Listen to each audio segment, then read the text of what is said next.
మీద ఉన్నటువంటి విశిష్ట అతిథులందరికీ, వేదిక ముందున్నటువంటి నందమూరి ఆత్మ బంధువులకి ప్రతి ఒక్కరికి పేరు పేరున నా నమస్కారాలు నేను తెలియజేసుకుంటున్నాను. సాధారణంగా రక్త సంబంధీకులు అంటే ఏదో ఒక అపేక్ష ఉంటుంది అవతల వ్యక్తి మీద. కానీ ఆత్మ బంధువులు ఎటువంటి అపేక్ష లేకుండా నిస్వార్థమైనటువంటి ప్రేమ అభిమానం కనబరుస్తారు. కాబట్టి మీరందరూ మాకంటే గొప్ప అని చెప్పి నేను భావిస్తాను. నందమూరి తారక రామారావు గారి శత జయంతిని నిర్వహించుకుంటున్నటువంటి సందర్భంలో ఇటువంటి సభలు సమావేశాలు నిర్వహించుకుంటున్నటువంటి నేపథ్యంలో రామారావు గారిని యుగ పురుషుడని, శక పురుషుడని, తెలుగు పౌరుషాన్ని విశ్వవేదిక మీద ప్రజ్వరిల్లింపజేశారని, తెలుగు జాతికి గుర్తింపుని తీసుకొచ్చారని, ప్రాతస్మరణీయులని, చిరస్మరణీయులని, గొప్ప కథానాయకుడని, మహానాయకుడని పరిపరి విధాలా మనం అందరం కూడా శ్లాఘించుకుంటూ ఉంటాం. అయితే ఇవన్నీ కూడా మన పై తరాల వారికి, మన తరానికి, బహుశా మన తర్వాతి తరం వారికి ఖచ్చితంగా తెలిసినటువంటి విషయాలు. భావి తరాల వారికి రామారావు గారి ఔచిత్యాన్ని గుర్తు చేయవలసినటువంటి బాధ్యత, తెలియజేయవలసినటువంటి బాధ్యత ఖచ్చితంగా మనందరి మీద ఉన్నది అని చెప్పి నేను భావిస్తాను. నందమూరి తారక ముద్దు బిడ్డ అని చెప్పి మనందరికీ తెలుసు. అనితర సాధ్యమైనటువంటి పాత్రలు పోషించడం మాత్రమే కాకుండా కథానాయకుడిగా, ప్రతి నాయకుడిగా సైతం తెలుగు ప్రేక్షకుల హృదయాల మీద చెరగని ముద్ర వేసినటువంటి కళామ తల్లి ముద్దు బిడ్డ. ఈ సందర్భంలో అక్కినేని నాగేశ్వరరావు గారు, నాగ చైతన్య గారు, సుమంత్ లేరు. కానీ మేము గౌరవంగా బాబాయ్ అని పిలుచుకునేటువంటి అక్కినేని నాగేశ్వరరావు గారు చెప్పినటువంటి మాటలు ఖచ్చితంగా ఇక్కడ గుర్తు చేసుకోవాలి. నాగేశ్వరరావు గారు వారు తెలుగు చలనచిత్ర రంగంలో అడుగుపెట్టినటువంటి సందర్భంలో చలనచిత్ర రంగానికి గుర్తింపు ఉండేది కాదని, నటీనటులని చిన్నచూపు చూసేవారని, కేవలం మొహానికి రంగు పూసుకునే వారిగా పరిగణించేవారని చెబుతూ వారికి పిల్లనివ్వాల్సినటువంటి మేనమావ కూడా వారు నటుడిగా చలనచిత్ర రంగంలో ఉన్నటువంటి నేపథ్యంలో పిల్లనివ్వటానికి కూడా నిరాకరించారు అని చెప్పి వారు చెప్పడం జరిగింది. అయితే నందమూరి తారక రామారావు గారు, నాగేశ్వరరావు గారు ఈ ద్వయం వారి అకుంఠిత దీక్ష ద్వారా, చలనచిత్రంపై వారికి ఉన్నటువంటి పూజ్యభావం ద్వారా, వారి క్రమశిక్షణ ద్వారా చలనచిత్ర రంగానికి గుర్తింపు తేవడం మాత్రమే కాకుండా నటులకు సైతం గౌరవాన్ని, గుర్తింపుని తీసుకొచ్చినటువంటి ఘనత వారికే దక్కుతుంది.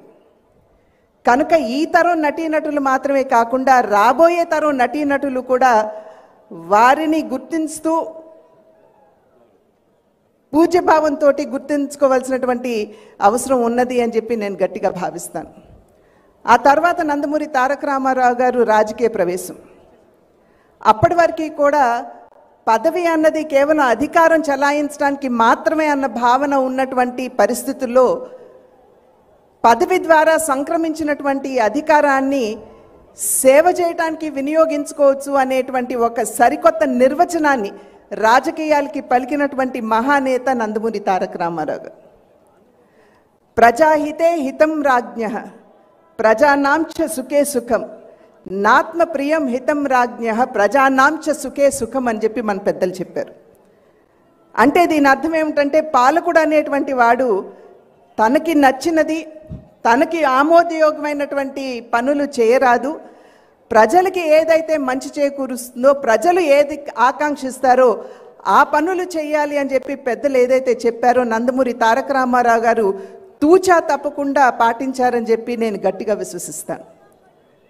పరిపాలనని ప్రజలకి చేరువ చేస్తూ మాండలిక వ్యవస్థను తీసుకొచ్చిన, ఆకలితో అలమటిస్తున్నటువంటి పేదలకి కిలో 2 రూపాయలు బియ్యం అందించిన, ప్రకృతి వైపరీత్యాలకి పదే పదే నెత్తి మీద నీడని పేదలు పోగొట్టుకుంటున్నటువంటి సందర్భంలో వారికి స్థిరమైనటువంటి నివాసాలని పక్కా గృహ నిర్మాణం ద్వారా అందించిన, మహిళలకి ఆస్తిలో సమాన హక్కు, స్థానిక సంస్థల్లో రిజర్వేషన్లు ఇస్తూ మొట్టమొదటి మహిళా విశ్వవిద్యాలయం పద్మావతి విశ్వవిద్యాలయాన్ని స్థాపించి మహిళల పట్ల వారికి ఉన్నటువంటి గౌరవాన్ని చాటుకున్న, నైరాశ్యంలో కూరుకుపోయినటువంటి రైతన్నలకి 50 రూపాయలకే హార్స్ పవర్ విద్యుత్తుని అందించి, నేను సైతం రైతు బిడ్డని అని చెప్పి వారికి అండగా నిలిచిన,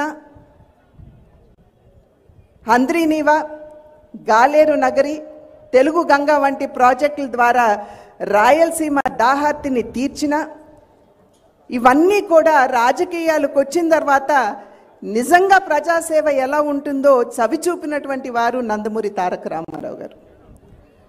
ఇవి మచ్చుకి కొన్ని మాత్రమే, సమయాభావం, ఇంకా విఫలంగా మనం మాట్లాడుకునేటువంటి సమయం లేదు, మాట్లాడవలసినటువంటి వారు చాలామంది ఉన్నారు. కనుక ఇవి మచ్చుకు మాత్రమే నేను మీకు గుర్తు చేస్తున్నటువంటి విషయాలు. అటువంటి నేపథ్యంలో నాకు ఇవాళ ఈ వేదిక మీద కూర్చున్నప్పుడు వచ్చినటువంటి భావన, అన్నా ఇంత చేసినటువంటి నిన్ను తిరిగి స్మరించుకోవడానికి మేము ఇటువంటి సభలు సమావేశాలు నిర్వహించుకోవాలా అని చెప్పి ప్రశ్న నాకు ఉత్పన్నమైంది. అయితే ఒక రకంగా చెప్పాలంటే ఖచ్చితంగా నిర్వహించుకోవాలి. ఎందుకంటే భావితరాల వారికి ఇందాక చెప్పినట్టుగా 100వ జయంతి మనం నిర్వహించుకున్నాం. 100 తరాలకి నందమూరి తారక రామారావు గారు ఏమిటో తెలియజేయడానికి మనం అనునిత్యం ఇటువంటి సభలు సమావేశాలు నిర్వహించుకోవాల్సినటువంటి ఆవశ్యకత ఉన్నది అని చెప్పి తెలియజేసుకుంటూ, మరి నా తండ్రికి మరి ఒక్కసారి శిరస్సు వంచి పాదాభివందనం చేస్తూ సెలవు తీసుకుంటున్నాను. జై హింద్.